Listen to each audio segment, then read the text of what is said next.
Hello, my name is Germana Rovinelli, and I am going to walk you through a few steps to understand how your subconscious mind works and how to really get your needs met, your buckets filled. We have basic human needs, and all of those needs are wired into our subconscious mind, which is the part of us that basically runs our life. It makes about 97% of our decisions. So, this information will track into every area of your life, and I will offer, self-discovery questions so you can ask, well, when I try to do something in my financial area, what stops me? And that will allow you to understand a little bit about how your subconscious is trying to protect you. And it's always trying to protect us, but it's usually using outdated information. Most of the way that our subconscious mind attempts to regulate and take care of us, those decisions and those coping mechanisms and those beliefs usually come from conception till 8 years old. And that's the part of us that's making the decisions for our life. So when we run into areas of, struggling in relationships, not knowing how to communicate, not knowing how to get our needs met, not knowing how to ask for what we need or want, or not even knowing what we need or want, we want to sort of do a deep dive inside and going, what happened? What did you decide? What did you believe? And then start to reprogram and repattern that. The reason I'm sharing this with you is because I've worked, on myself for a long time, well over 30 years. And what drew me to the subconscious mind was that I knew that it is responsible for our health, for every area of our life. So if I have a back issue, I usually can presume somewhere I don't feel supported. If I have a inability to speak up, or I don't speak up, I'll often have vocal issues. If a person has a hard time with their vision, a part of them doesn't want to see something. Everything kind of links, body, mind, spirit. And I was introduced to it years and years ago, but I was inspired by a woman named Louise Hay, who had a book called You Can Heal Your Life. And in the book, it had lots of beautiful information, but it also had the link between limiting belief, core wound, and how that showed up in the person's life, whether they had skin issues, stomach issues, anger issues, chronic health issues. It was all linked to a belief system that the subconscious mind had accepted as true. And at that time, I had no idea how much damage I had sustained from my upbringing, but I knew I needed help, and I wanted help. So I, eventually was introduced to becoming a hypnotherapist, and it was so effective for me that I was like, boy, there's a lot of people that are hurting. So I'm kind of hoping some of this gives you some tools to discover yourself, discover how to become your own best friend. So these basic human needs are modeled after Tony Robbins. Most of us know who Tony Robbins is, and he's called a NLPer, neuro-linguistic programming, which is how language affects the body and the subconscious.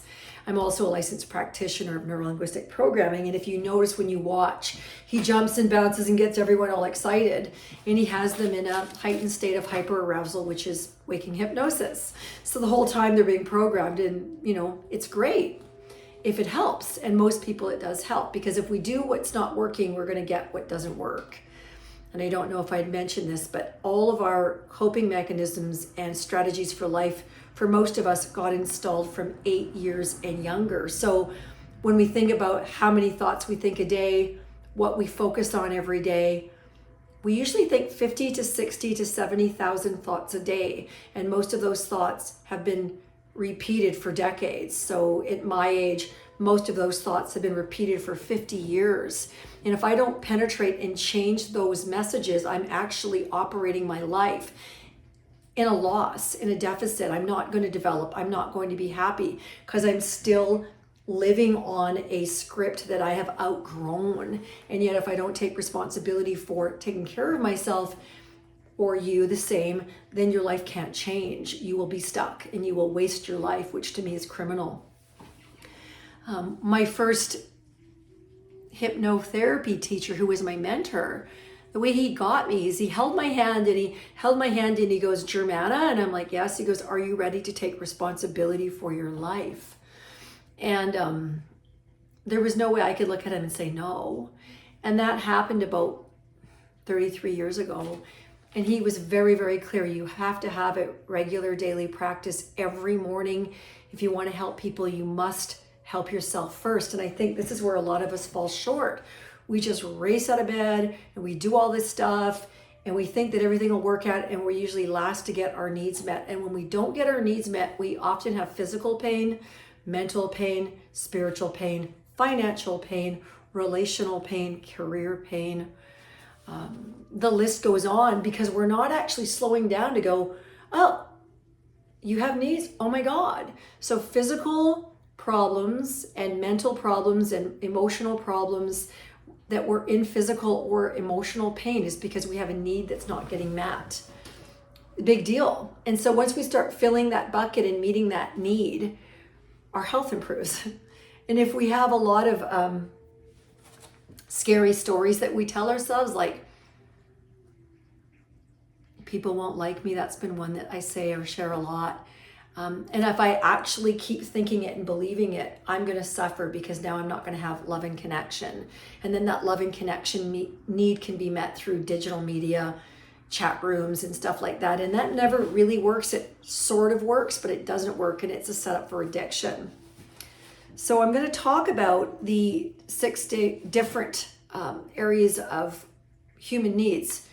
We'll have 2 of them that are our dominant needs, and they're often connected specifically to not getting a need met as a child, because the subconscious goes, I must get this need met. My parents aren't giving it to me, and it starts to overfunction.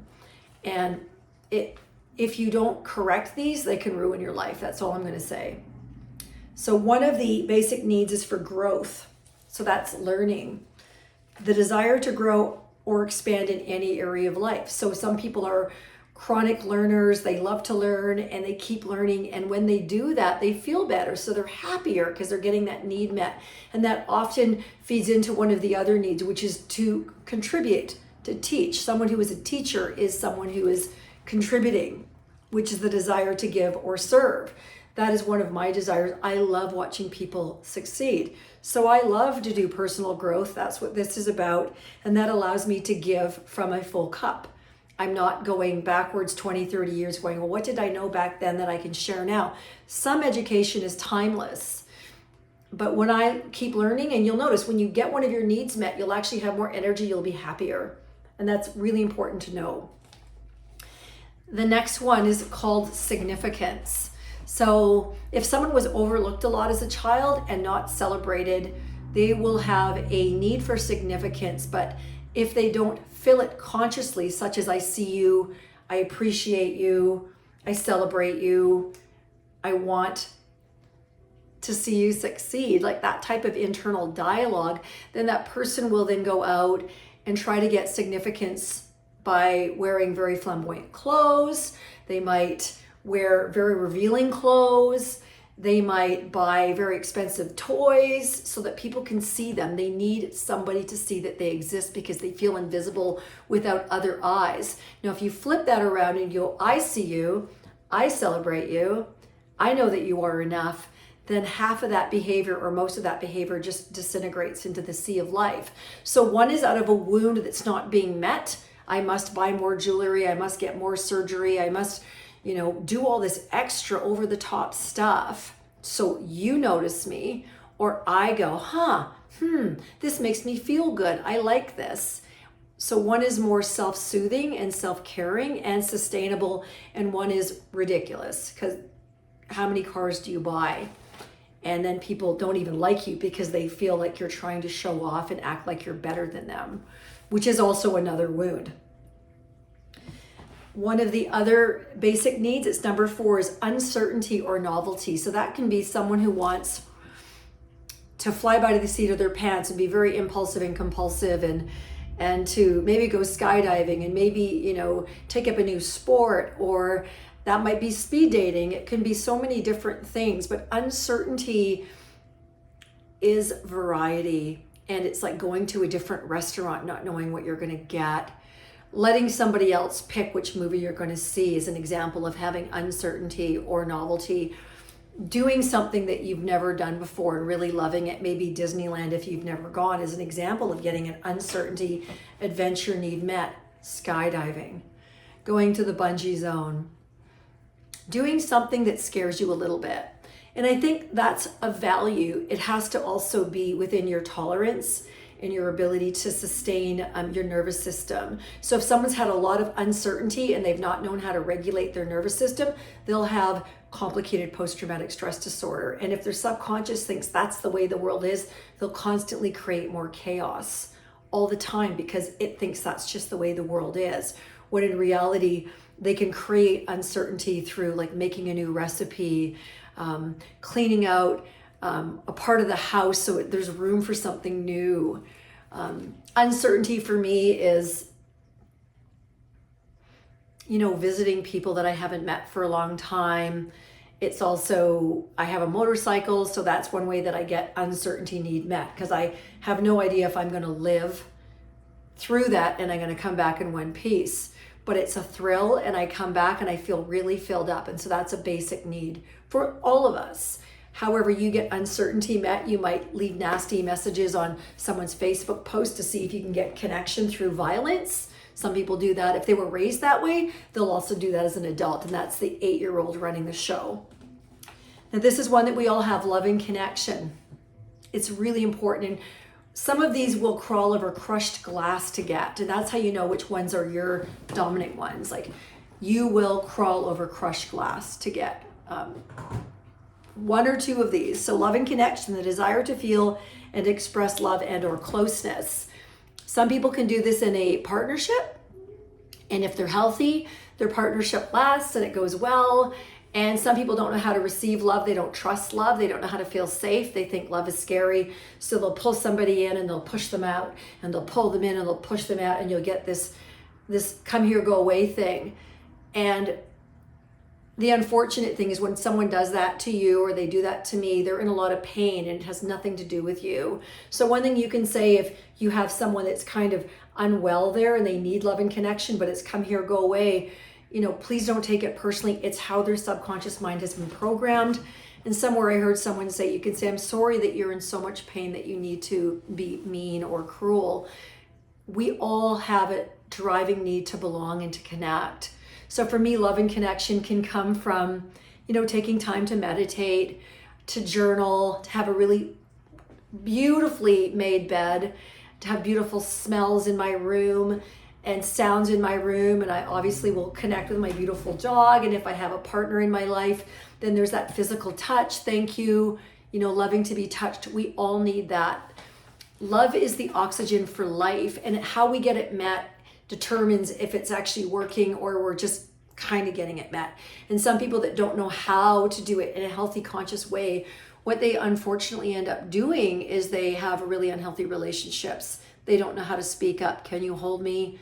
Can we have time together? A lot of people don't know how. They just expect the other person to know, and then they attack them. And that's toxic, and it's dysfunctional, and we all have areas to work on. The last basic human need is certainty. And certainty is code for safe. So it's physical safety. We might know we're physically safe, but we might not emotionally feel safe.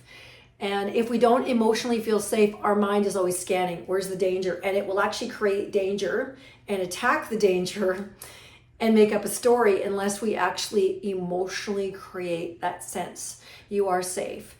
The roof is on the house, whatever it is. For me, my family was so unhealthy that I didn't know that I didn't feel safe until I was in my mid-50s. And then I'm like, oh my God, I don't even know how to create a feeling of safety. So it's intentional. For me, I remind myself I am safe. I have things that I bring into my life so my body actually feels protected. So certainty for many people that have been traumatized, particularly people in the recovery community, that is one of their driving needs, and they don't know that they don't feel safe. They're just overreacting. So they're in fight, flight, feign, or freeze all the time. They don't actually feel safe in their own skin, so they're in attack mode. they're judging, they're being aggressive, kind of unkind, because they don't feel safe on the inside. So then they're shooting that to the outside. So this is one of the first of 3 videos for this week, and it is on the basic human needs. The next few will have some solutions and ways to understand what is a belief system or core wound that's getting in the way of you getting your needs met. Thank you for your time.